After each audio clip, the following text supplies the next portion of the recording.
الصلاة والسلام عليك سيدي يا رسول الله. الصلاة والسلام عليك سيدي يا حبيب الله. الصلاة والسلام عليك سيدي يا شفيع المذنبين. الصلاة والسلام عليك رحمة للعالمين.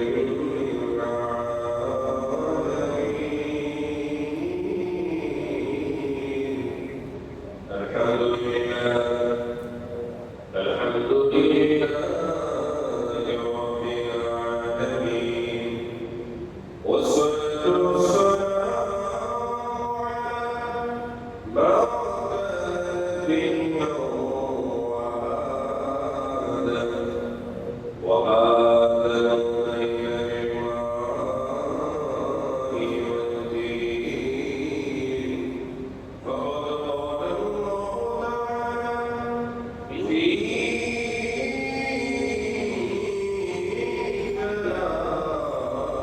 في كلامه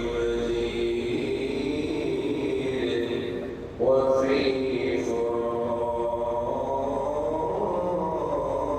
الحميد. شكرك وسلم ونعوذ بالله من الشيطان الرجيم. بسم الله الرحمن الرحيم. لن ينال الله ولا دماؤها ولكن يناله التقوى منكم. صدق الله العظيم وصدق رسوله النبي الكريم. قال الله تعالى في شعبه إن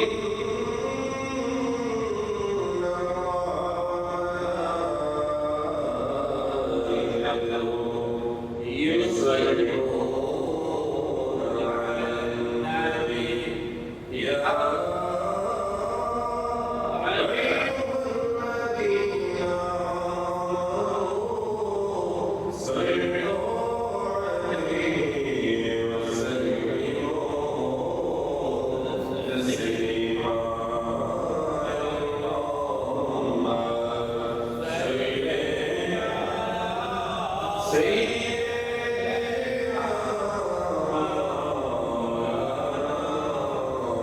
محمد وعلى آله سيدنا محمد.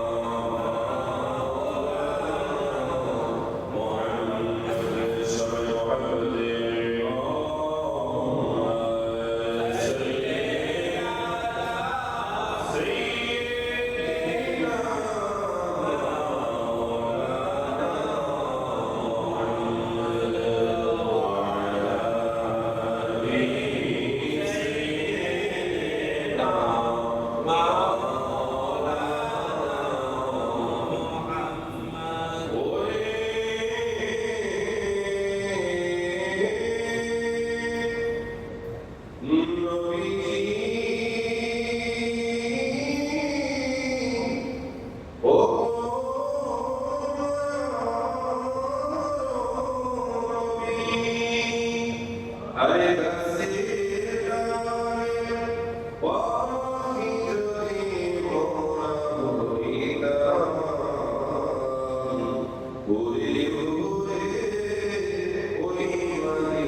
ইয়া রাসূলুল্লাহ বলি কাঁদে উম্মতি কখন জানি ডাক পড়ে ওরে ওরে অন্ধকারে ওরে আপনার দিদার পেয়ে আরে অন্ধকারে ওরে আপনার দিদার পেয়ে ওই দিদার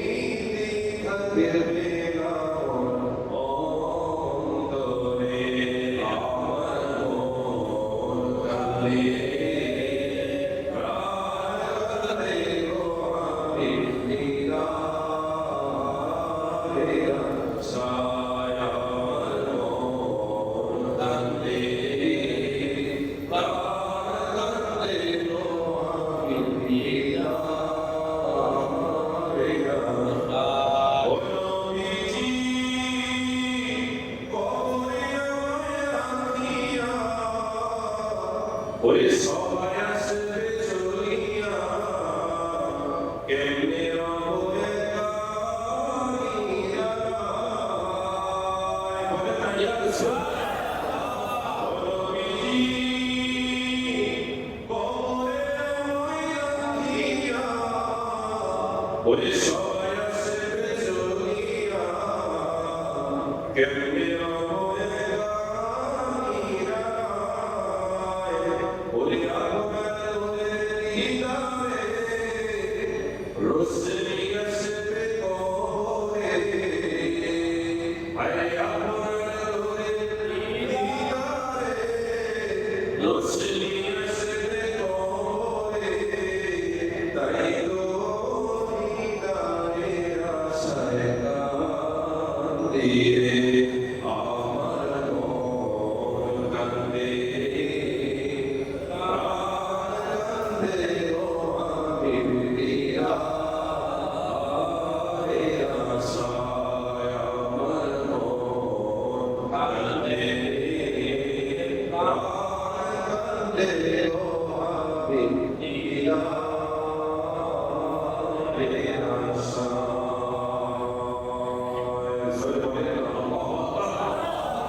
Alhamdulillah wassalatu wassalamu ala rasulillah Tusin Sallallahu alaihi wa sallam এখন আল্লাহ তাআলা মহান হুকুমে তোমার নামাজ পড়তে আসে আল্লাহ তাআলা পেয়ারা আসলে আল্লাহ সুবহানাহু ওয়া তাআলা শুকরিয়া জ্ঞাপন করি যে মহান রব্বুল আলামিন আমাকে এবং আপনাদের সবাইকে রুটি ও দয়া করি মায়া করি যাচাই বাছাই করি আর এই 12 মাসের সর্বশেষ মাস এই পবিত্র জিলহজ সালে দ্বিতীয় জুমার নামাজ আদায় করার জন্য আল্লাহ তাআলা আমাকে আপনাকে কবুল করলেন। আসুন আমরা মহান রব্বুল আলামিনের আমি সব সওয়াল দরবারে নারায়ণের ঐতিহ্যবাহী পবিত্র জামে মসজিদ থেকে হৃদয় সম্পর্ক আমের মধ্যে উজাড় করে সমবেত ভাবে সমবেত করতে একসাথে চিনের মতো বর্জন করে চিনে বলি আলহামদুলিল্লাহ। তার সাথে সাথে লক্ষ কোটি কোটি দুরূদ ও সালামে নাযরানা ওই নবীর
বিস্তর আলোচনা সংক্ষেপে বলবো, আগামীকাল পুরো ঘটনাটা আমরা ইনশাআল্লাহ বিস্তারিত বলার চেষ্টা করবো। আল্লাহ পাক যেন কবুল করে সকল বলি আমিন। দেখেন, পৃথিবীর জমিনের মধ্যে যত মানুষ আল্লাহ তাআলা সৃষ্টি করেছে, প্রত্যেকটা মানুষের কাছে দুইটা জিনিস সবচেয়ে বেশি প্রিয়। কয়টা জিনিস? দুইটা জিনিস। এক নম্বর হচ্ছে তার নিজের জীবন, নিজের প্রাণ। দুই নম্বর হচ্ছে আল্লাহ তাআলা দেওয়া তার জীবনের সবচেয়ে বড় নিয়ামত তার সন্তান। সুবহানাল্লাহ। তাহলে আল্লাহ তাআলা পক্ষ থেকে বান্দার জন্য যে নিয়ামতগুলো রয়েছে তার মধ্যে সন্তান অন্যতম। আর মানুষ দুইটা জিনিস সবচেয়ে বেশি ভালোবাসে। এক নম্বর হচ্ছে তার নিজের প্রাণ, এক নম্বর কি? কথা বলেন, এক নম্বর কি? নিজের প্রাণ অথবা নিজের জান বলতে পারেন। দুই নম্বর হচ্ছে নিজের সন্তান, নিজের সন্তান। তারপরে আছে সম্পদ। কোনো সন্তান নাই। রব্বুল আলামিন যুগে যত নবী রাসূলদেরকে পরীক্ষা করেছিলেন, সব নবী রাসূলদেরকে আল্লাহ তাআলা বিভিন্ন ভাবে একইভাবে পরীক্ষা করেছেন। তিনি ইব্রাহিম খলিলুল্লাহ আলাইহিস সালাম, তিনি এমন একজন নবী যাকে আল্লাহ জান দিয়ে এবং সন্তান দিয়ে দুইটা সবচেয়ে প্রিয় জিনিস দিয়ে আল্লাহ তাআলা তাকে পরীক্ষা করেছেন। অথচ ইব্রাহিম আলাইহিস সালাম পরীক্ষায় পাঁচটি বিষয়ে পাস করেছেন। এজন্য রব্বুল আলামিন ইব্রাহিম আলাইহিস সালামের সর্বপ্রথম স্ত্রী ছিলেন আমাদের সারা আলাইহিস সালাম, যাদের অনেক যুগ বিবাহ দাম্পত্য জীবনের পরে কোনো সন্তান হয় না। তখন মা সারার পরামর্শে ফেরাউন নামে এবং বাদশাহ কন্যাকে মা হাজেরাকে তিনি বিবাহ করলেন। ওই ঘরে সন্তান আসলো হযরত ইসমাঈল সলিহুল্লাহ। সুবহানাল্লাহ। ইসমাঈল আলাইহিস সালাম এই জমিনে আগমনের আগে ইব্রাহিম আলাইহিস সালাম দোয়া করতেন। আমরা সবসময় দোয়া করি, আল্লাহ আমাদের একটা পুত্র সন্তান দাও, যেন সন্তানটা দেখতে শুনতে সুন্দর হয়। আমি যেন তাকে পরিচয় দিতে আমি যেন প্রাউড ফিল করি, আমাকে একটা সুন্দর একটা কন্যা দাও। সবসময় আমরা সুন্দর চাই। কিন্তু ইব্রাহিম আলাইহিস সালাম তিনি সন্তান চেয়েছেন, আমাদের মতো নয়। তিনি চেয়েছেন রব্বি হাবলি মিনাস সালিহিন, আয় আল্লাহ আমাকে একটা নেক সন্তান দাও। এই সন্তান দাও, আল্লাহর সন্তানের যে একটা নেক সন্তান আমার দুনিয়াকে আলোকিত করবে, আখিরাতকে উজ্জ্বল করবে। সুবহানাল্লাহ। ইব্রাহিম আলাইহিস সালাম আল্লাহর দরবারে যে দোয়াটা তিনি করলেন, আমার আল্লাহ এই দোয়াকে এমনভাবে কবুল করলেন, পছন্দ করলেন। মহাগ্রন্থ কোরআনের মধ্যে একটা সূরা সাফফাতের মধ্যে আমার আল্লাহ তাআলা প্রত্যেকটা কথা পুঙ্খানু বন্ধ করে দিলেন। সুবহানাল্লাহ। ইব্রাহিম আলাইহিস সালাম তিনি বললেন, রব্বি হাবলি মিনাস সালিহিন। তিনি দোয়া করলেন, আল্লাহ হে আমার প্রভু, আপনার পক্ষ থেকে আপনার এই গোলামের জন্য আমি ইব্রাহিমের জন্য একটা নেক সন্তান দান করুন। সুবহানাল্লাহ। ইব্রাহিম নবী দোয়া করার পরে আল্লাহর পক্ষ থেকে সুসংবাদ সাথে তিনি পেলেন। আল্লাহ তাকে সুসংবাদ জানিয়ে দিলেন, ফাবাশশারনাহু বিগুলামিন হালিম। আল্লাহু আকবার। রব্বুল আলামিন জানিয়ে দিলেন, সুতরাং ইব্রাহিম নবী যখন আমি আল্লাহর কাছে নেক পুত্র সন্তান চাইলেন, আমি আল্লাহ আমার পক্ষ থেকে আমার ইব্রাহিমের জন্য একটা সহনশীল পুত্রের সুসংবাদ দান করলাম। সুবহানাল্লাহ। এবার ইব্রাহিম আলাইহিস সালাম তিনি বললেন, ফালাম্মা বালাগা মা'আহু السعي قال يا بني إني أرى في المنام أني أذبحك فانظر ماذا ترى। الله أكبر। ইব্রাহিম আলাইহিস সালাম আল্লাহ তাআলা ইব্রাহিম নবীর ঘটনাটাও কি সুন্দর করে বর্ণনা করলেন। ইব্রাহিম আলাইহিস সালামের সন্তান ইসমাঈল যখন নিজে তিনি চলাফেরা করতে লাগলেন। কোনো বর্ণনায় পাওয়া যায় 13 কিংবা 15 বছর। ইব্রাহিম আলাইহিস সালাতু ওয়াস সালাম তিনি একটি স্বপ্ন দেখলেন। আল্লাহ তাআলা তাকে স্বপ্ন দেখালেন। কি স্বপ্ন দেখালেন? যখন বিনার সাথে চলাফেরা করছে, তার সন্তান উপনীত হলো। তখন তিনি বললেন, ইয়া বুনাইয়া ইন্নী আরা ফিল মানামি, হে আমার সন্তান, আমি স্বপ্নে দেখেছি আমি তোমাকে জয় করতেছি। আল্লাহু আকবার। আন্নী আদমাউকা ফানজুর মাযা তারা। এখন তোমার কি বিষয়, তোমার কি? ইব্রাহিম আলাইহিস সালাম তার সন্তানকে কথা বলার পরে ইসমাঈল জলিলুল্লাহ বললেন, ও আমার বাবা, ও আমার পিতা ইব্রাহিম আলাইহিস সালাম, আল্লাহ তাআলা আপনাকে যে আদেশ দিয়েছে আপনি আল্লাহ তাআলার আদেশ পালন করুন।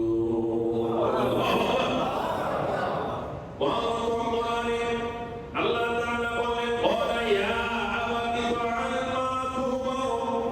আল্লাহ তাআলা আপনাকে যে নির্দেশ দিয়েছে, হুকুম দিয়েছে, ওয়াদা করেছে, এই ওয়াদা আপনি পালন করুন। আল্লাহ চাহে তো সাতাজিদুনি ইনশাআল্লাহু মিনাস সাবিরিন। আল্লাহ চাহে তো আপনি আমাকে ধৈর্যশীলদের অন্তর্ভুক্ত হিসাবে পাবেন। কথা সুবহানাল্লাহ। ছোট সন্তান, তার ভিতরে আল্লাহ তাআলার হুকুমের প্রতি কত তার আনুগত্য, কত মানা এবং কত দ্বারা তিনি তো বলতে পারতেন, আল্লাহ আপনাকে যে স্বপ্ন দেখেছি, স্বপ্ন আপনি বাস্তবায়ন করুন না। তিনি বললেন, আল্লাহ আপনাকে যে আদেশ দিয়েছে সে আদেশ আপনি পালন করেন। সুবহানাল্লাহ। কারণ ছোট সন্তান সেও জানে নবীদের স্বপ্ন এটা স্বপ্ন নয়, এটা হচ্ছে ওহী। কথা সুবহানাল্লাহ। নবীদের স্বপ্ন শুধু স্বপ্ন নয়, ওহী বাজা খেলা দিয়ে আছে গড়ে সোজা হয়ে বসেছেন কষ্ট করে। এবার আসেন আল্লাহ তাআলা পরে বসে বললেন, ফালাম্মা আসলামা ওয়া তাল্লাহু লিল জাবিন। আল্লাহ তাআলা আদায় করার জন্য বাবা এবং সন্তান উভয় মিলে আমি আল্লাহ তাআলার কাছে আনুগত্য প্রকাশ করলেন। কথা সুবহানাল্লাহ। বাবা আনুগত্য প্রকাশ করলেন, সন্তানও আনুগত্য প্রকাশ করলেন। এবার আসে রব্বুল আলামিন বললেন, ওয়া নাদাইনাহু আইয়া ইব্রাহিম। এবার ইব্রাহিম আলাইহিস সালাতু ওয়াস সালাম পাহাড়ের উপত্যকায় তার সন্তানকে বিস্তারিত বললেন। আল্লাহ তাআলা পরে জানিয়ে দিলেন, ওয়া ক্বাদ সাদাকাল রুমিয়া, ক্বাদ সাদাকাল রুমিয়া, ইন্না কাযালিকা নাজজিল মুহসিনিন। আল্লাহু আকবার। আল্লাহ হুকুম করতেছে, ইব্রাহিম আলাইহিস সালাতু ওয়াস সালাম একের পর এক আদেশ তিনি পালন করতে লাগলেন। এবার আল্লাহ তাআলা ইব্রাহিম আলাইহিস সালাতু ওয়াস সালামকে জানিয়ে দিলেন, হে ইব্রাহিম, তুমি আমি আল্লাহ তাআলার পক্ষ থেকে আপনাকে যে আদেশ করা হয়েছে আপনি সেখানে বাস্তবায়ন করেছেন, সত্যায়িত করেছেন। কথা সুবহানাল্লাহ। আর আমি আল্লাহ এভাবে আমার বান্দাদের মধ্যে যারা সত্যবাদী, সত্যের পথে রয়েছে তাদেরকে আমি আল্লাহ এই প্রতিদান দিয়ে থাকি। কথা সুবহানাল্লাহ। রব্বুল আলামিন বললেন, ইন্না হাযা হুয়াল বালাউল মুবিন। নিশ্চয়ই আপনার প্রতি আমি আল্লাহ তাআলা এই হুকুম ছিল সুস্পষ্ট একটা পরীক্ষা। কথা সুবহানাল্লাহ। ইব্রাহিম নবীর প্রতি সন্তানের এই কুরবানি এটা ছিল আল্লাহর পক্ষ থেকে একটা পরীক্ষা। চলে বলে একটা পরীক্ষা। তারপরে রব্বুল আলামিন বলেন, ওয়াদাইনাহু বিল-হিকমাতি। আমি তার প্রতি সন্তুষ্ট হয়ে তার শরীর নিচে থাকা তার সন্তানের পরিবর্তন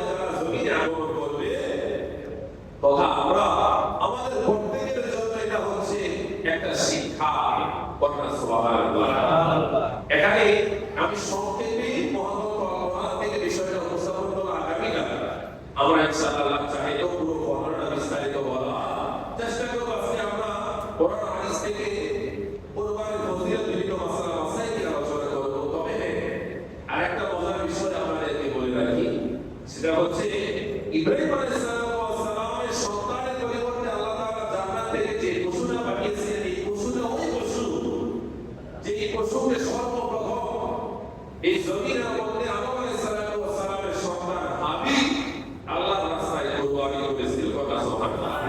এই যে দুম্বাটা কুরবানি করেছিলেন, যে কুরবানিকে আমার আল্লাহ আকাশে কবুল করে নিয়েছিলেন, যে পশুটাকে জান্নাতে আমার আল্লাহ স্থান দিয়েছেন, ইব্রাহিম আলাইহিস সালামের সন্তানের পরিবর্তে জান্নাত থেকে জিবরাইলের মাধ্যমে ওই পশুটাকে আমার আল্লাহ তাআলা তার শরীরের নিচে দিয়ে জবের মাধ্যমে জমিনের জন্য সকল মানবের জন্য কুরবানি পশু জবে করা আমার আল্লাহ তাআলা ওয়াজিব বানিয়ে দিলেন। সুবহানাল্লাহ। আমরা খুশি না বেজা? বলে বলে আমরা খুশি না বেজা? কুরবানিটা কি? আসলে কুরবানিটা কি? কুরবানির মাধ্যমে আল্লাহ তাআলা আমাদের কাছ থেকে কি চান সেই বিষয় সম্পর্কে মহাগ্রন্থ আল কোরআনে অন্যতম সূরা সফাতে 102 নম্বর আয়াতের মধ্যে, এবং শুধু তাই নয়, সূরা হজে 37 নম্বর আয়াতে সূরা সফে আল্লাহ তাআলা কুরবানির ঘটনা নিয়ে আলোচনা করেছেন। সূরা হজে 37 নম্বর আয়াতে আল্লাহ তাআলা কুরবানির মাধ্যমে আমাদের কাছ থেকে কি চান সেই বিষয়টা আল্লাহ তাআলা আমাদেরকে বুঝিয়েছেন। কথা সুবহানাল্লাহ। আসুন দেখি রব্বুল আলামিন কি বলেন।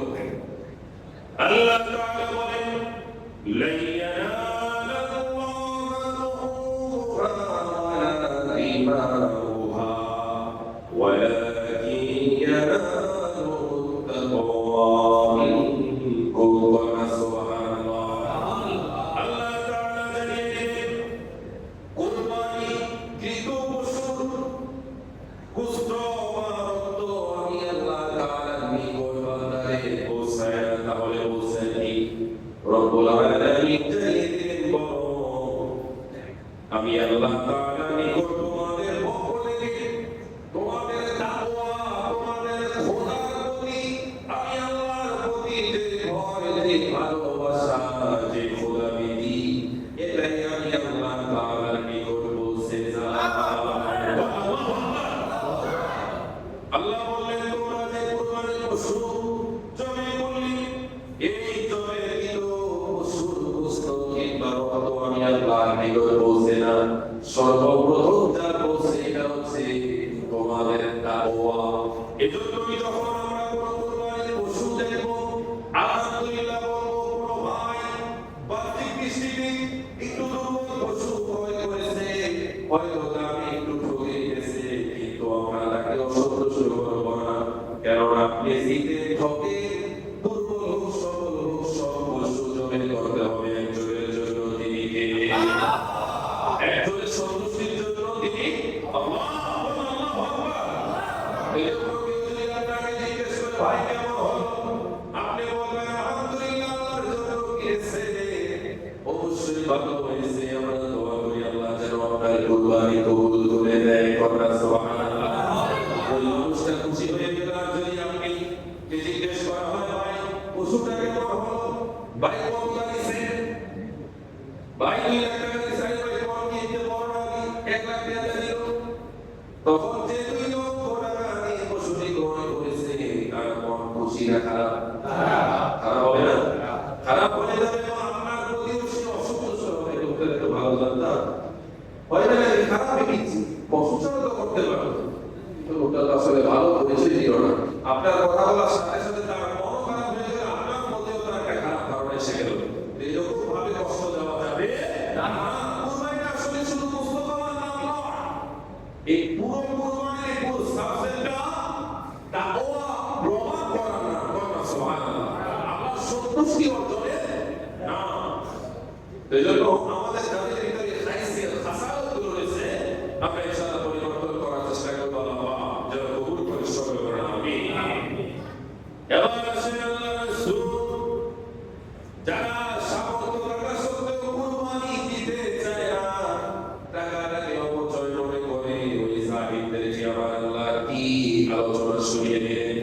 আল্লাহর নবী, প্রিয় নবী, দু জাহানের নবী মুহাম্মদ রাসূলুল্লাহ সাল্লাল্লাহু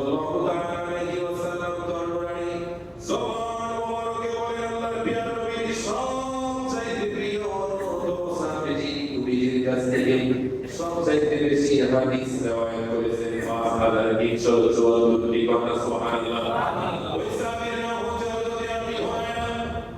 আল্লাহ নবী সাহাবী আবু হুরায়রা বলতেছেন আন্না রাসূলুল্লাহ সাল্লাল্লাহু তাআলা আলাইহি ওয়াসাল্লাম ক্বালা মান কানা লাহু সাআতাও ওয়া লাম ইউদাহি ফালা ইয়ারাওয়ান্না মুসাল্লানা। দোলের নবী তার মায়ার নবী মায়ার নবী তার নবী সাল্লাল্লাহু আলাইহি বলেন কুরবানি করা সামর্থ্য থাকা সত্ত্বেও যে বান্দা কুরবানি করে না সে যেন আমাদের ঈদগাহে প্রবেশ না করে।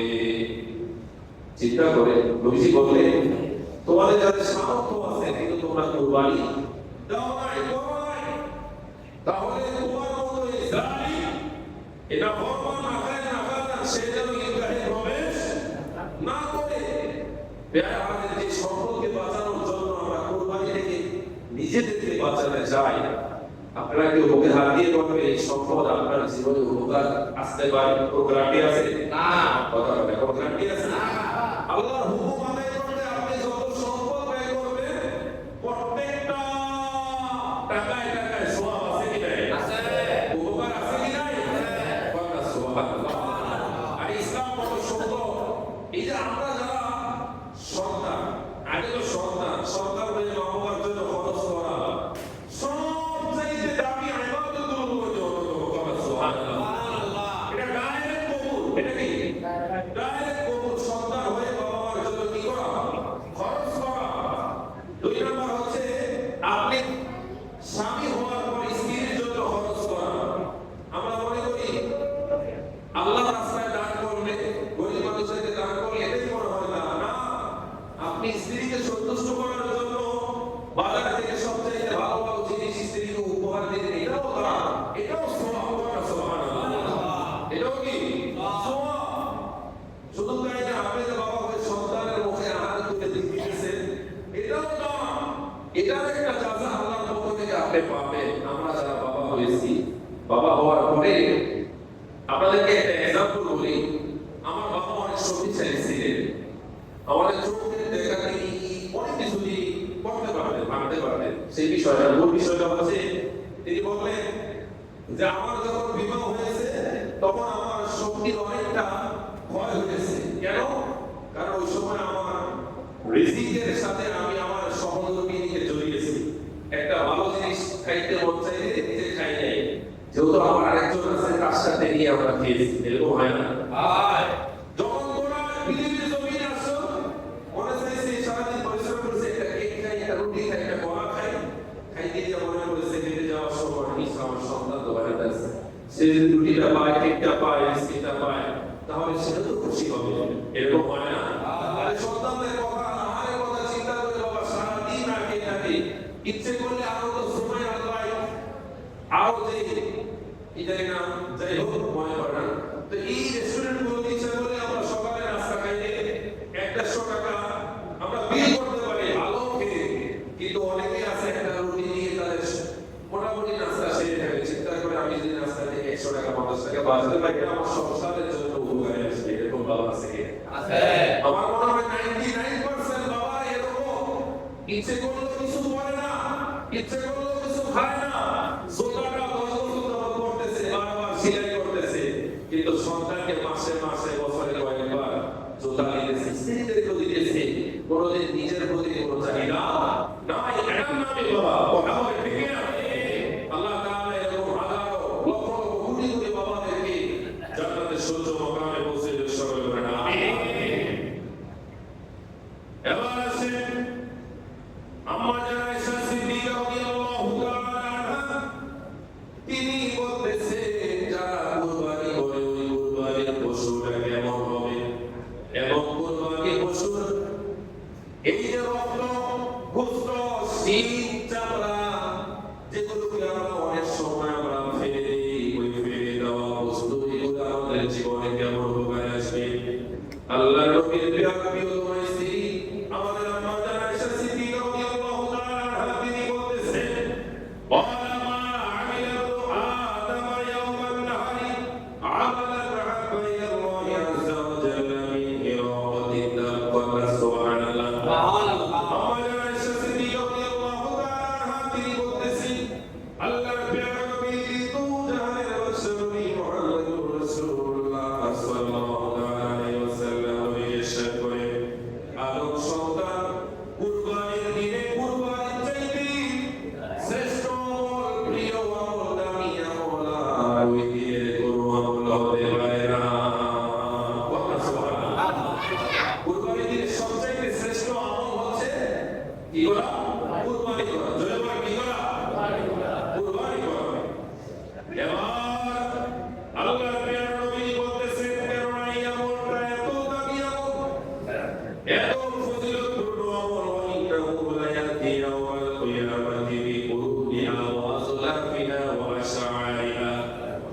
এজন্যই আমরা এত দামি আদম সন্তান যখন কুরবানি করে যেই পশুটা কুরবানি করবি কেউ যদি আল্লাহ তাআলা ওই কুরবানি দাতার পশু থেকে কুরবানিকৃত পশুর শিং এবং তার খুর পশু সকল কিছু যেগুলো আমরা ফেলে দিই বর্জনে করি সব কিছু রব্বুল আলামিন তার আমলনামায় আমার আল্লাহ তাআলা মিজানের পাল্লায় ওজন দেওয়ার জন্য ফেরেশতাদেরকে নির্দেশ দিয়ে দিবে যেগুলো আমাদের কাছে বর্জ্য মনে হয় অতিরিক্ত মনে হয় বর্জনা মনে হয় কিন্তু আমার আল্লাহ তাআলার কাছে বান্দার এই আবর্জনাটা এক একটা নেক আমলে পরিণত হয়ে যায়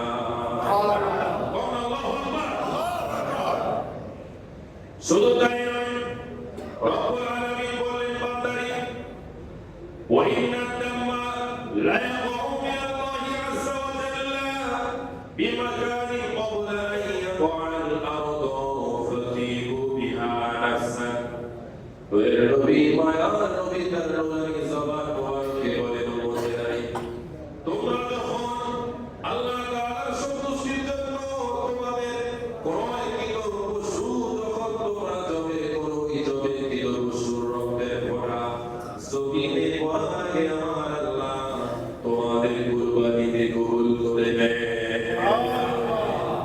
কুরবানির পশুর রক্তের ফোঁটা জমিনে পড়ার আগে সাথে সাথে আমার আল্লাহ কুরবানিকে কবুল করে নেয় সুবহানাল্লাহ এজন্যই নবীজি বলেন ফাতিহু বিহা নাফসান এজন্যই তোমরা আনন্দের সাথে খুশি মনে একমাত্র আল্লাহর সন্তুষ্টির জন্য তোমরা তোমাদের পশুকে আল্লাহর রাস্তায় কুরবানি করো কি করো কুরবানি করো এজন্য আমরা কুরবানি করতে চাই কি চাই না এবার কুরবানির ফজিলত সম্পর্কে আল্লাহর নবীর প্রিয় সাহাবী হযরত যায়েদ ইবনে আরকাম রাদিয়াল্লাহু তাআলা আনহু তিনি বলতেছেন সাহাবীগণ নবীজির কাছে জিজ্ঞেস করলেন ইয়া রাসূলুল্লাহ ইয়া হাবিবাল্লাহ ওয়া ইয়া নবী قال صحابة رسول الله صلى الله عليه وسلم يا رسول الله ما هذه الأضحى কুরবানির ফজিলত সম্পর্কে আমাদেরকে একটু বলেন কুরবানির মধ্যে কি ফজিলত রয়েছে কি বর্ণিত রয়েছে এটার উপকারটা কি দূরের নবী মায়া নবী বললেন কুরবানি হচ্ছে করা সুন্নাতু আবিকুম ইব্রাহিম এটা হচ্ছে ইব্রাহিম আলাইহিস সালাতু ওয়াস সালামের সুন্নাত ওয়া সুবহানাল্লাহ সাহাবীরা বললেন ইয়া রাসূলুল্লাহ কুরবানিটা কি আসলে নবীজি বললেন করা সুন্নাতু আবিকুম ইব্রাহিম এটা হচ্ছে ইব্রাহিম আলাইহিস সালাতু ওয়াস সালামের সুন্নাত ওয়া সুবহানাল্লাহ শুধু তাই নয় এবার সাহাবীরা জিজ্ঞেস করলেন ক্বালু ফামা লানা ফিহা ইয়া রাসূলুল্লাহ ও মায়ার নবী এই কুরবানির মধ্যে আমাদের কি উপকার আছে এটা ইব্রাহিম নবীর সুন্নাহ ঠিক আছে কিন্তু এর মধ্যে আমাদের উপকার কি রয়েছে সওয়াব কি রয়েছে ফজিলত কি রয়েছে এবার নবীজি বললেন ক্বালা বিকুল্লি ওয়াদিন হাসানা এই কুরবানির পশুর প্রত্যেকটা পশমের বিনিময়ে আমার আল্লাহ সওয়াব নিহিত রেখেছে সুবহানাল্লাহ কুরবানির পশুর প্রত্যেকটা পশমের বিনিময়ে আমার আল্লাহ বান্দার আমলনামায় নেক আমল দিতে থাকবে সুবহানাল্লাহ এবার সাহাবীরা আরো জিজ্ঞেস করলেন قالوا فالسوق يا رسول الله يا رسول الله يا حبيب الله ويا نبي যদি কুরবানির পশুর প্রত্যেকটা পশমের বিনিময়ে যদি সওয়াব থাকে তাহলে সব পশুর গায়ে তো একরকম পশম নাই ভেড়া এবং দুম্বার মধ্যে কম না বেশি বেশি কথা হয় কম না বেশি বেশি সাহাবীরা জিজ্ঞেস করলেন মেষ বা ভেড়ার পশমের বিনিময়ে আমাদের জন্য কি রয়েছে নবীজি বলেন قال بكل شعرة من السوق حسنة ভেড়া এবং মেষের গায়ে থাকা প্রত্যেকটি পশমের বিনিময়ে তোমাদের জন্য একটি করে সওয়াব রয়েছে সুবহানাল্লাহ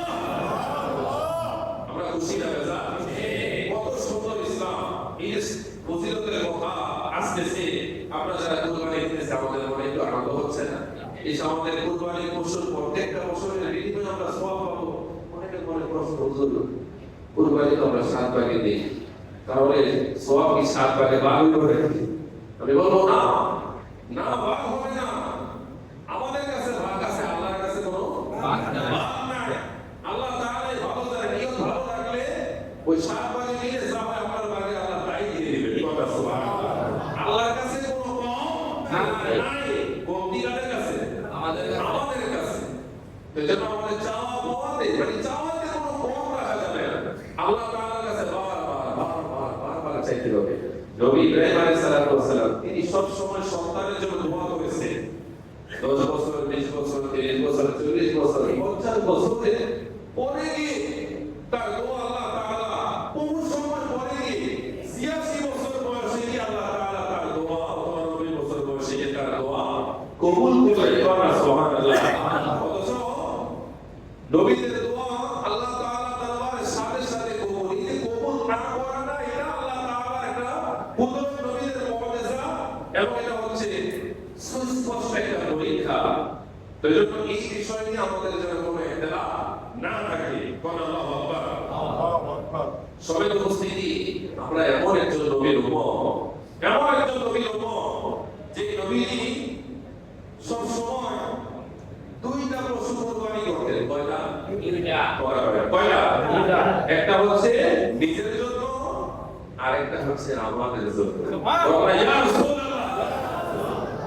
এজন্য আল্লাহর প্রিয় নবী দুজাহানের বাদশা নবী বলেন, সাহাবীরা জিজ্ঞেস করলেন, ইয়া রাসূলুল্লাহ, ইয়া হাবিবাল্লাহ, এই শরীফের মধ্যে কোরআনটা হয়েছে, হাদিস শরীফ রয়েছে। নবীজিকে জিজ্ঞেস করা হলো, ইয়া রাসূলুল্লাহ, আপনি কেন 2টি কুরবানি করেন? নবীজি বললেন, একটি হচ্ছে আমি নবীর পক্ষ থেকে, ইয়া রাসূলুল্লাহ, একটি কাদের জন্য? নবীজি বললেন, দুনিয়ার জমিনে আমার যে গরীব উম্মতের ইচ্ছে থাকা সত্ত্বেও সামর্থ্য না থাকার কারণে, যাদের ইচ্ছে থাকা সত্ত্বেও যারা কুরবানি দিতে পারে না, ওই গরীব উম্মতের পক্ষ থেকে আমি নবীজি একটি কুরবানি দিয়ে দিলাম। এমন নবী, মায়ার নবী, আজকে আমাদের সমাজে ওই নবীর মান, সম্মান, ইজ্জত দিয়ে সম্মান করতে কিছু দুশমনের রাসূল খেলা করে কথা বলে, ঠিক না? আল্লাহ ওই ভাইগুলোকে হেদায়েত দান করুন, সবাই বলেন আমিন। আরো জোরে বলেন আমিন। আল্লাহ নবী প্রিয় সাহাবী হযরত জাবের রাদিয়াল্লাহু তাআলা আনহু বলতে বর্ণিত, তিনি বর্ণনা করতেছে, প্রিয় নবী সাল্লাল্লাহু তাআলা আলাইহি ওয়াসাল্লাম প্রাথমিক অবস্থায় কুরবানির গোশত 3 দিনের বেশি সংগ্রহ করে রাখার জন্য নিষেধ করেছে, যে তোমরা 3 দিনের বেশি এটাকে রাখবে না, মানে সংগ্রহ করবে না। কিন্তু পরবর্তীতে হাদিস শরীফটা রহিত হয়ে গেছে। পরে আল্লাহ রাসূল বলেন যে তোমরা কুরবানির গোশত খাও, এটা জমা করে রাখো, পরবর্তীতে তোমাদের সময় মতো তোমরা এটাকে বহন করো। আগে জমা করার সিস্টেম, বর্তমান সিস্টেমে কিন্তু একটু আলাদা। যারা 2000 সালের পরে এই জমিনে এসেছেন তারা হয়তো দেখবে না, যারা 2000 এর আগে এই পৃথিবীতে এসেছিলেন অথবা 1900 শতকে মেহেদিতে যাদের জন্ম, তারা দেখেছেন আমাদের মা, খালা, নাবিরা, তারা কুরবানির দিন সারা কত কষ্ট করতে গরুর গোশত হুবলি, মানে পোটলায় রাখতে, তেলে ভেজে তারা শুকিয়ে করে রাখতে। কথা ঠিক না? কত কষ্ট করেছি। এখন তো জবে করতে দেরি, ফ্রিজার করতে দেরি হয় না। কথা ঠিক না? আগে চাইতে এখন সংরক্ষণ করে রাখার ব্যবস্থা কঠিন না সহজ? অনেক সহজ, অনেক সুন্দর। 6 মাস পরও আমরা একই রকম গোশত খাচ্ছি। হয়তো নগদেরটা একসাথে একটু হতে পারে বেশি, স্বাভাবিক এটা। তরতাজা একটা আলাদা পাওয়া আছে। কথা বলা ঠিক না? সময় উপস্থিতি এবার আছে কুরবানির পশু জবে করার ক্ষেত্রে আমাদের মধ্যে অনেক তাড়াহুড়ো আছে। কথা ঠিক না?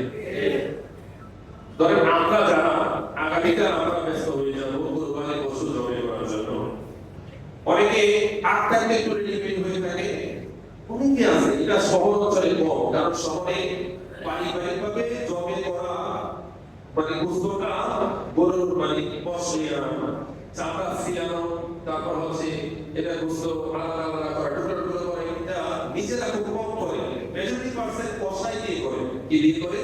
কষাই দিয়ে করে। এটা মশলা খেয়াল রাখবে, কসাইকে যদি আপনি কসাইকে দিয়ে যদি কাটাতে চান, কসাইয়ের সাথে যে চুক্তি হবে, এই চুক্তিটা হবে অর্থের বিনিময়ে। কিসের বিনিময়ে? অর্থে।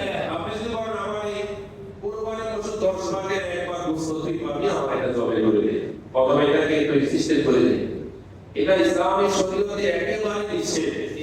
কথা বলো, কসাই আপনার কাছে গোশতের জন্য সে কাটে না, সে অর্থের জন্য কাটে। কথা বলো, ঠিক না? কিসের জন্য কাটে? অর্থের জন্য কাটে। এই জন্য তার সাথে চুক্তিটা হবে অর্থের। কিসের হবে? অথবা কসাই আপনারাই জবাই করেন আপনাদের সহযোগিতার জন্য একজন অন্য মানুষকে আপনারা ভাড়া করেন যে তুই আমাদের সাথে একটু সহযোগিতা করবি। এই সহযোগিতার বিনিময়ে কুরবানি গোশত দেওয়া যাবে না। এই সহযোগিতার বিনিময়ে তার সাথে আর্থিক লেনদেন করতে হবে। কারণ গোশতের হকটা যদি কেউ কাউকে দিতে হয়, একজন অসহায় দুস্থ দরিদ্র মানুষদেরকে আপনাকে দিতে হবে। কথা বলে, ঠিক না? তবে খেয়াল রাখবেন, আমি আবারও বলি, এখনো বলতেছি, কুরবানির পশু জবাই করার ক্ষেত্রে কোনো তাড়াহুড়া করা যাবে না। আল্লাহ 3 দিন নির্ধারণ করে দিয়েছে। কয় দিন? 3 দিন। জিলহজের 10, 11, 12। তবে প্রথম দিন দিতে পারলে সর্বোচ্চ সওয়াব, দ্বিতীয় দিন একটু কম, তৃতীয় দিন আর একটু কম। অনেকে আছে কসাইয়ের মানে অভাবের কারণে তারা প্রথম দিন বা দ্বিতীয় দিন দেয়। তবে চেষ্টা করবেন আমার অনেক একটু বেশি খালা, প্রথম দিন একটু রেটটা বেশি। প্রথম দিন 5,000 টাকা মোটা 20,000 টাকা হয়ে যায় না, 2 দিন পরে দিলে মোটামুটি 10,000 টাকা কম পৌঁছে করা। এরকম চিন্তাধারা করলে কিন্তু কুরবানির মধ্যে একটু ভেজাল হয়ে যাবে। এরকম চিন্তা করা যাবে না। সর্বোচ্চ চেষ্টা করতে হবে প্রথম দিন যেন আপনারা জবে করতে পারেন। কারণ পুরো সিস্টেমটাই হবে তার জন্য, আল্লাহর জন্য। তো এখানে লাভ লসের কোনো হিসাব করা যাবে না। তবে যদি কসাই যদি জুলুম করে তবে তার কিছু করা নাই। এই জন্য যারা এই কাজে জড়িত আছে আপনাদের হাতে যদি পাইতে ওই দিকে সর্বদা সুযোগ নিয়ে অসহায় মানুষদের প্রতি আপনারা জুলুম করবেন না। ন্যায্য থেকে আপনারা হয়তো কিছু পারছেন, আপনারা বেশি নিয়ে নেন, আপত্তি নেই। নিজের হিসাবে বকশিশ পেলে এটার দাম হবে 10,000, তবে সাইডের দিকে একটু বকশিশ একটু বাড়াই দিয়ে। কত সুন্দর কথা, ঠিক না? যে দিলে মানুষ খুশি হবে, যা খুশি আর জোর করে সিট দিয়ে নিলে, সুযোগ করে নিলে এই সম্পদের মধ্যে আপনার কোনোদিন বরকত হবে না। যেটা মেন বিষয়, অনেক সময় আমাদের একটু দেরি হওয়ার কারণে হুজুরে গেল ওই গেল না গেল এতক্ষণ লাগে দিয়ে দেয়, এই যে বিষয়টা। আর হুজুরে জবে করে গেছে, জবে করার পরে হুজুরদেরকে সম্মানী দেওয়া লাগে, এটাও অনেকে মূল্যায়ন করতে চায় না। আবার সম্মানী দিতে হবে বিদায় হুজুর দিয়ে আর কথা করে না। এরকম বড় কাছেই নাই, অনেক আছে। আরে হুজুর দিয়ে জবে করছে এটা জমা করে, এরকম আছে না? না, এটা হচ্ছে একজন আলেমের সম্মান। সিস্টেম যেটা, এটা সম্মান। এটা ইসলামের শরীয়ত অনুযায়ী এই সম্মানটা আপনাকে আগেই রেডি রাখতে হবে, যাতে করে দেরি না হয়। একটা মানুষকে আপনি যখন তার পরিশ্রমের বিষয় খেয়াল রাখবেন। জবের হাদিয়া বলতে এটা উনি যে আপনার পশুর মধ্যে শরীর দিয়ে পরিশ্রম করবে, পরিশ্রমের হাদিয়া দিয়ে, এই যে পরিশ্রমের হাদিয়া দিয়ে একটা বিষয় খেয়াল রাখবেন। যারা দিনমজুর তাদের ঘাম দেহ থেকে জমিয়ে পড়ার আগে তার ঘামের পরিশ্রমটা তাকে দিয়ে দেওয়া, এটাই সর্বোচ্চ ফজিলত। সাথে সাথে দিয়ে দেওয়ার চেষ্টা করবে না, হুজুর কাছে দিব না, আমার তো দেওয়া হবে না, এই করবেন না, এই করবেন। এটা আমাদেরকে দিয়ে বুঝাইলাম আর কি। কসাইকেও আপনারা নগদ দিয়ে দেওয়ার চেষ্টা করবেন। কোনো মানুষ থাকলে আলাদা, সর্বোচ্চ সবকিছু নগদ লেনদেনের মধ্যে একটা বরকত আছে। কথা বলেন, বাটপারি হয় না। পরে হলে এটার মধ্যে একটা সমস্যা হয়ে যায়। আর আমরা কুরবানির পশুর গোশতকে নিজের ফ্রিজার করার জন্য ব্যস্ত হব না, ফ্রিজার করার জন্য ব্যস্ত হব না। কুরবানির পশুর সর্বশ্রেষ্ঠ মানদণ্ড বিতরণে আমার রাসূল আমাদের শিক্ষা দিয়েছে যে তোমরা তোমাদের গোশতকে 3টি ভাগে বিভক্ত করে দাও। একটা নিজের জন্য, আর একটা নিজের আত্মীয়দের জন্য। আত্মীয়দের মানে বড় লোক থাকতে পারে, গরিব, সবাইকে আপনারা দিবেন। আপনি দিবেন, তার বাড়ি থেকে আসবে, এতে করে সম্পর্ক বাড়বে না, হবে বাড়বে। এবার আশেপাশে একটা অনেক গরিব মানুষ আছে, আছে না? আমরা মোহাম্মদপুর জন্য মাদ্রাসায় পড়ি, বিহাই পেপের মধ্যে দেখলাম গেট করে ভেঙে দেওয়া অবস্থা, নিচে হাত, উপরে হাত, কত রকমের হাত, বাড়ি দিল হাত, বাড়ি কোরবানি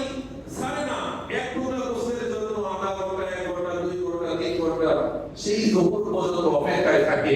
যদি মাকে জিজ্ঞেস করা হয়, মা তুমি কেন এক টুকরা গোস্তের জন্য এভাবে দাঁড়িয়ে আছো, তুমি কি জীবনে গোস্ত খাওয়া নাই? বলবে আমি তো খেয়েছি, আমার সন্তান তো অপেক্ষায় আছে যে মা হয়তো কোনো না কোনো ভাবে বাবা কোনো না কোনো ভাবে এক টুকরো গোস্ত আমাদের জন্য আজকে ঈদের দিন নিয়ে আসবে। আপনাদের খারাপ লাগবে যে আপনারা ঈদের দিন গোস্ত খাবে, আপনাদের বাড়িতে আসা আশেপাশে থাকা অনেক গরিব অসহায় মানুষ তাদের ঘরে গোস্ত হবে না।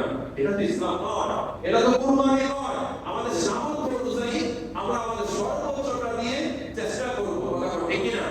ইসলাম আমাদেরকে এটাও নির্দেশ করে না যে তুই তোর গরিবকে কিছুই না রেখে সব দিয়ে দে, এতটা নয়, এতটা নয়। আপনি আপনার জন্য রাখবেন, আত্মীয় স্বজনদেরকে দিবেন, আশেপাশে থাকা গরিব অসহায় মানুষদেরকে আপনার সাধ্য অনুযায়ী দেওয়ার চেষ্টা করবেন। একজনের সব দিয়া পরে আর কাউকে দিবেন না, বিষয়টা এমন নয়। সবাইকে সমতায় রাখার চেষ্টা করবে। আপনার এই এলাকার যারা রয়েছে, আশেপাশে যারা রয়েছে, সবাইকে অনুরোধ করবো, এখনো যারা পশু ক্রয় করে নেয়, সামর্থ্য আছে 50 থেকে 1 লক্ষ টাকার মালিক আপনারা যারা আছে, প্রত্যেকের জন্য কুরবানি কি ওয়াজিব, কুরবানি কি ওয়াজিব। বলতে না আমার হুজুর বলতে গেলে 50 60 1 লাখ টাকা লাগে, 20,000 টাকা নিচে গরুর বাল কথা বলে না, 20,000 টাকা নিচে গরুর বাল নাই। এটা কত বছর যেভাবে লক্ষ লক্ষ টাকা দামে গরু বিক্রি হচ্ছে, এই বছর দিতে এমন নাই। কারণ দুর্নীতিবাজগুলো এখন আর দেশে নাই। যারা ছাগল কিন্তু ভোটবার দিয়ে তাই মানুষগুলো আছে এখন নাই কথা বলে না। যারা আলাদাভাবে দিয়ে কামাই করে হাজার টাকা কত মূল্য, হাজার হাজার হারামভাবে উপার্জন করে তাদের কাছে এমনি বস্তু 1 লাখ দিয়ে হইলেও কোনো সমস্যা নাই কথা বলে, ঠিক না? আর যারা আলাদাভাবে উপার্জন করে 700 টাকার দাম 750 হইলেই কিনতে পারে, কিনতে পারে না, সামর্থ্য হয় না, কুলায় না তো কথা বলে, ঠিক না? আল্লাহ আমাদের সবাইকে সুন্দর পশু সামর্থ্য অনুযায়ী ক্রয় করে আল্লাহর জন্য কুরবানি করার তৌফিক দান করুন। সবাই বলেন আমিন। আপনারা বলেন না আমিন। এবং কুরবানি পশুর সময় কোনোভাবে দালালি, খবরদার কসাইয়ের সাথে কোনো খারাপ ব্যবহার।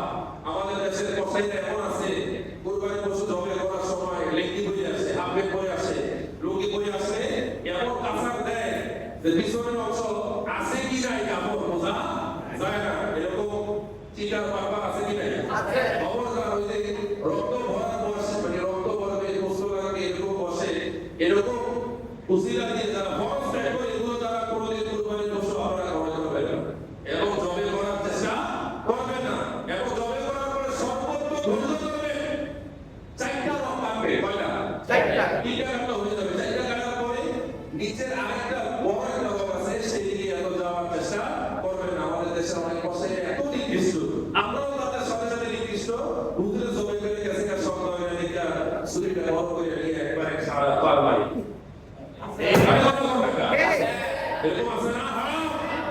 আপনার একটু তাড়াহুড়োর কারণে গোটা কুরবানি সিস্টেমকে আপনি হারাম করে দিলেন। এটার জন্য 7 ভাগের 6 ভাগ নাই না আপনি চলে হয় না।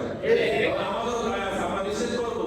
অনেক কসাইরা আছে একদিনটা জবে করতেছে, আরেকদিনটা সাঁতা সিলে গেছে, কারণ তার চিন্তা হয়েছে আমার এইটা তো শুধু দাঁড়া আমার পাড়ায় সাইডে দিয়ে দিব।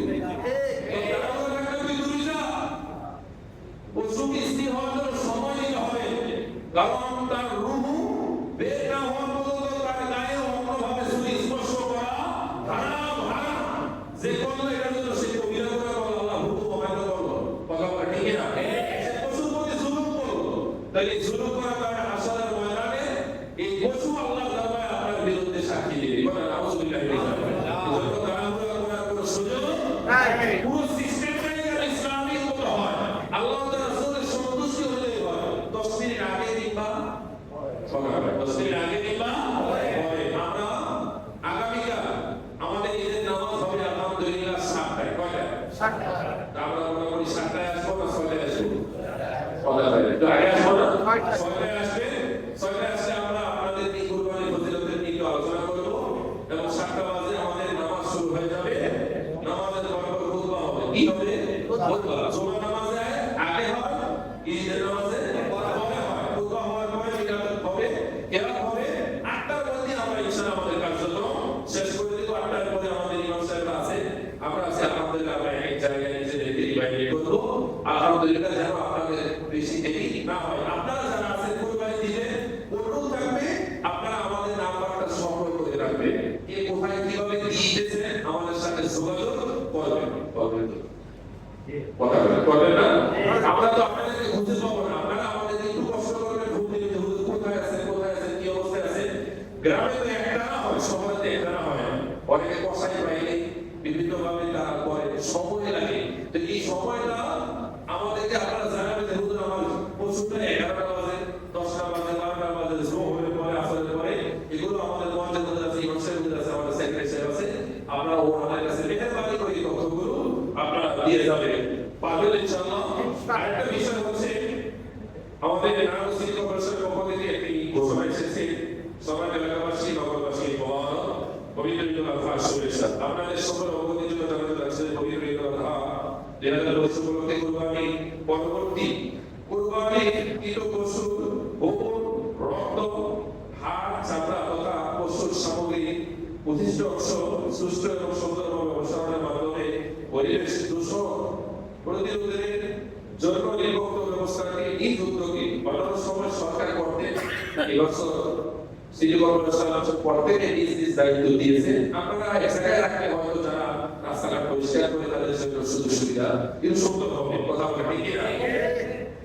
এক নম্বর হচ্ছে কুরবানি জবাইয়ের পূর্বে আপনাদের বাড়ির আশপাশ গর্ত করে রাখবেন, যেটা হয়তো সহজে সম্ভব না, তো রাস্তা খুঁজে রাখতে কথা ঠিক না? এবং গর্তের মধ্যে রক্ত, গোবর, পরিত্যক্ত অংশ খুঁজে নেবেন। আপনাদের গর্ত হচ্ছে আপনাদের গর্ত শুধু কথা বলে, আপনাদের গর্ত কি ড্রেনের মধ্যে এমন ভাবে জবাই করবেন যাতে রক্তটা সহজেই ড্রেনের ভিতরে পানির মাধ্যমে সেটা চলে যায়, যাতে করে মানুষের আর পরবর্তীতে চলাফেরা করতে কোনো কষ্ট না হয়।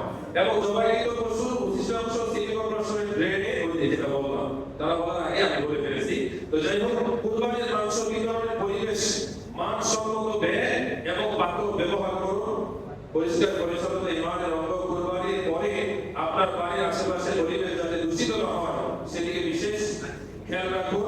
কুরবানির পশুর বর্জ্য অপসারণের পরিবেশ সম্মত ব্যাগ ব্যবহার করুন। এক্ষেত্রে সিটি কর্পোরেশন কর্তৃক সংরক্ষিত ব্যাগ ব্যবহার করতে পারে, হয়তো তারা দিয়ে থাকে। তো এই যে বিষয়গুলো আমাদের প্রত্যেকেরই জানা, কথা ঠিক না? আমরা ইনশাআল্লাহ যেহেতু কুরবানিটা এটা আমাদের ইসলামের একটা ঐতিহ্য, ইসলামের একটা ঐতিহ্য, সৌন্দর্য। এটা কুরবানি পশু জবাই করার পরে তার যে বর্জ্যগুলো আছে এগুলো আমরা এমন ভাবে পরিষ্কার করার চেষ্টা করব যাতে করে পরবর্তীতে আমাদের এবং মানুষের আশেপাশের কারো যেন কোনো কষ্ট না হয়। অনেকে পশু জবাই করে ঘুরতে রাস্তা বলে পালায় আছে, এরকম বেশি আছে না?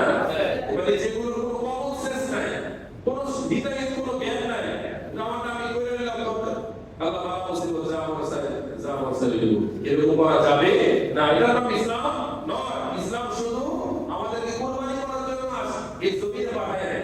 ইসলাম আমাদেরকে ইসলাম সুন্দর এই জমিনের জন্য কায়েম করার জন্য পাঠিয়েছে। কথা সুবহানাল্লাহ। ইসলামের সৌন্দর্য দিয়ে কিন্তু একজন বিধর্মী ইসলামের দিকে আনা যায়, কথা বলে না? একজন ইসলামের সৌন্দর্য দিয়ে একজন বিধর্মী ইসলামের দিকে কি করা যায়? আনা যায়। এই কথা আছে। এজন্য আল্লাহ তাআলা আমাদের আজকে পবিত্র জুমা কবুল করুন, সকলে বলেন আমিন। ঈদের পরে 2 মাস 10 দিন পরে আরেকটা ঈদ আসতেছে, হয়তো আবার 10 মাস একটা ঈদ, কথা ঠিক না?